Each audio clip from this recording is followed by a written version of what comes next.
Hey guys, welcome back to our channel M S कोडजेड।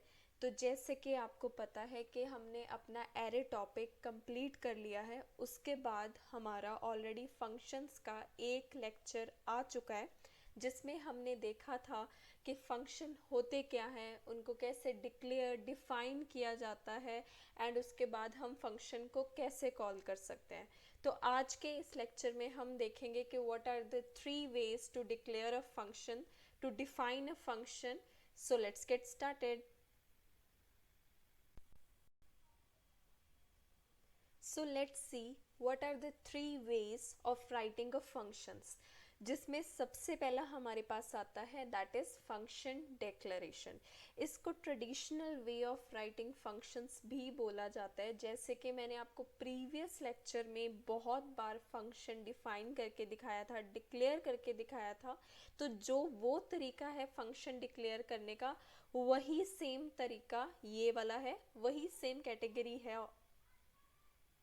अगर मैं बोलूँ तो सेकंड वे है फंक्शन एक्सप्रेशन। ये आपके लिए न्यू होगा इस वीडियो के लिए।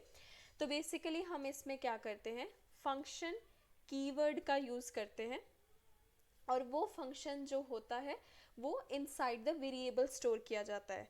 तो जो भी फंक्शन रिटर्न करेगा तो वो जो वैल्यू होगी जाके मेरे उस वेरिएबल में स्टोर होगी।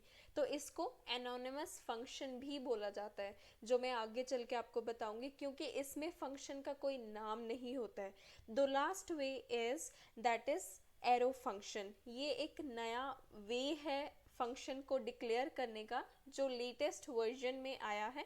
बेसिकली इसको ज़्यादा इसलिए यूज़ किया जाता है क्योंकि इसका सिंटेक्स बहुत सिंपलर है और बहुत कम कोड लिखना पड़ता है आपको फंक्शन डिक्लेयर करने के लिए।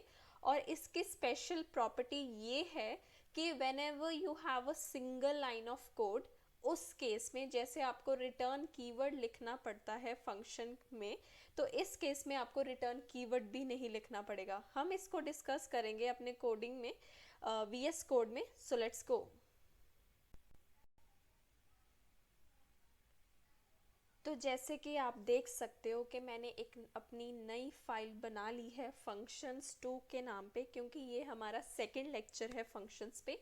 तो बेसिकली फर्स्ट तरीका हमने देखा that is called function declaration. तो मैं आपको बताऊंगी फंक्शन डेक्लरेशन कैसा तरीका है फंक्शन को डिक्लेयर करने का। तो सिंपली इसमें क्या करना होता है, जैसे मैंने आपको कल भी बताया था, simply you have to write the function keyword. उसके बाद सपोज हम नंबर्स को मल्टीप्लाई करना चाहते हैं, तो मैं लिखूंगी MUL, short form for the multiply, जो कि मेरा फंक्शन का नाम है। उसके बाद मैं अपनी पैरेंथेसिस डालूंगी एंड कर्ली ब्रेसेस को ओपन करूंगी। उसके बाद मुझे पता है कि मुझे रिटर्न करना है क्या, दो नंबर्स का मल्टीप्लिकेशन, बट दो नंबर्स भी तो मेरे पास होने चाहिए। तो इसके लिए मैं लिखूंगी num1 एंड num2।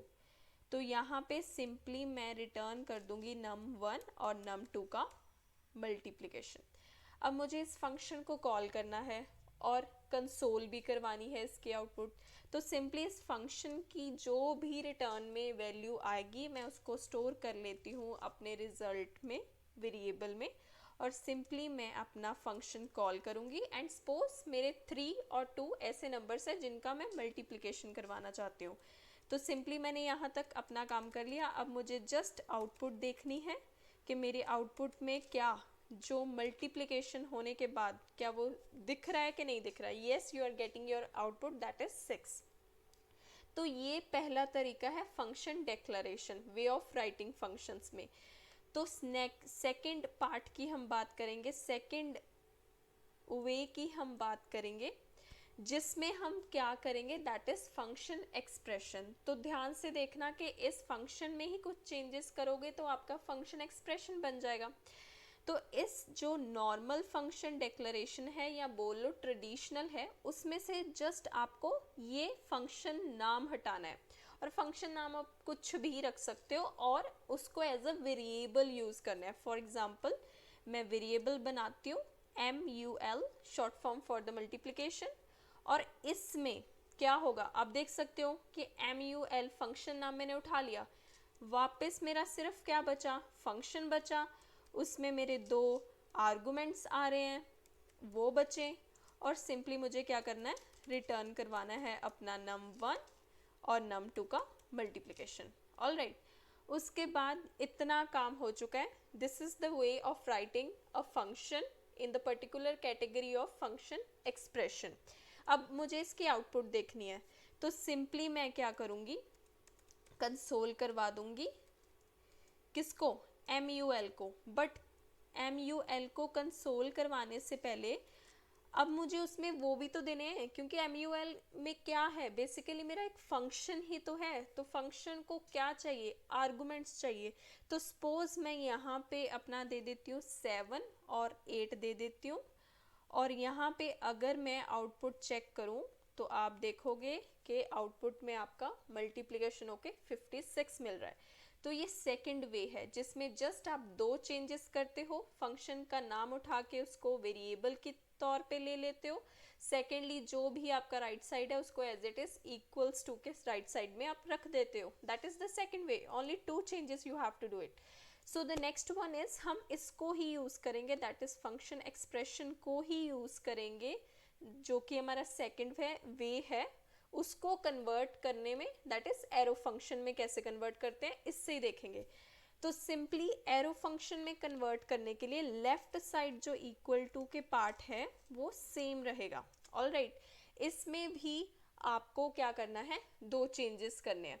तो सिंपली जैसे फर्स्ट टाइम आपने फंक्शन डेक्लरेशन से फंक्शन एक्सप्रेशन जब बनाया था तो आपने फंक्शन नाम को वैनिश कर दिया था, तो इसमें सेकंड चीज क्या बची, दैट इज फंक्शन कीवर्ड। तो आप इसको वैनिश कर दोगे, बचा क्या आपके पास, that is num1 comma num2।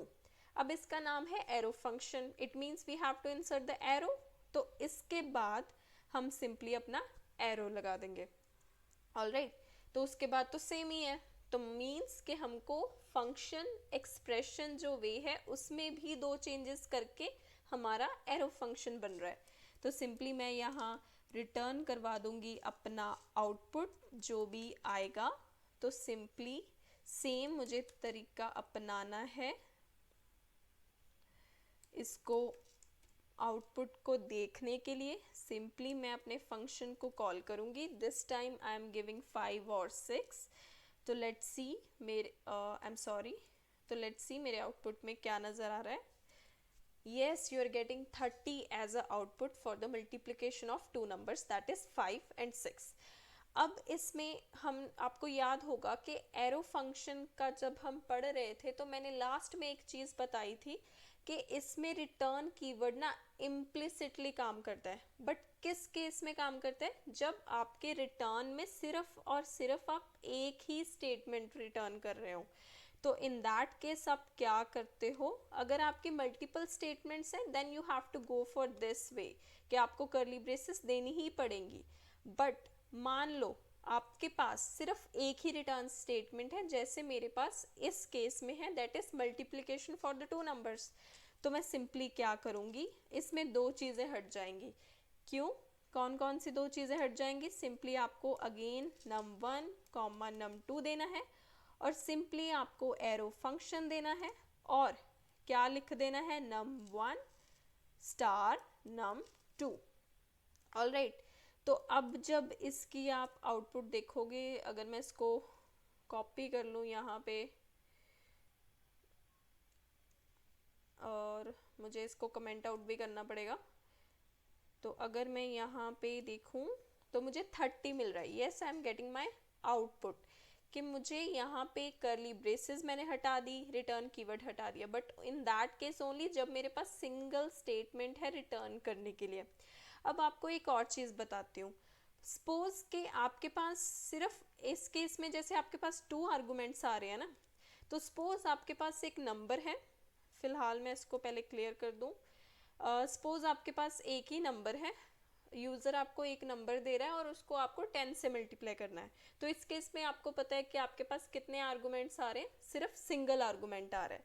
तो हम क्या करेंगे, सिंपली क्या लिखेंगे, लेट, जैसे करते ही हैं, तो जो भी फंक्शन का नेम है और उसके बाद जैसे इस केस में हमारे पास सिंगल आर्गूमेंट आएगा, मान लो नम ही है, तो इसमें हम क्या करते हैं, I am sorry, that is num, num को 10 से मल्टीप्लाई कर देते हैं सिंपली। तो आप देख सकते हो जब मेरे पास एक ही आर्गुमेंट होता है ना, तो मैं ये वाली जो पैरेंथेसिस है इसको भी रिमूव कर सकती हूँ। तो आप देख सकते हो कि जो स्टार्टिंग में मेरा फंक्शन दिखाई दे रहा था, इतनी लाइंस ऑफ कोड ले रहा था, वो सिंगल लाइन ऑफ कोड में कन्वर्ट हो चुका है। तो अगर मैं इसकी आउटपुट देखूं तो फिलहाल मुझे इसमें सिर्फ एक ही नंबर देना होगा, दैट इज 5। तो लेट्स सी क्या आउटपुट में क्या आ रहा है। Yes, I am getting 50। तो आई होप सो जितना करवाया आपको समझ आया होगा, कोई डाउट नहीं होगा। और फंक्शन से रिलेटेड आगे भी बहुत सारी वीडियोस आएंगी जिसमें हम डिटेल में फंक्शंस को देखेंगे। So till then do like and subscribe our channel. Bye bye.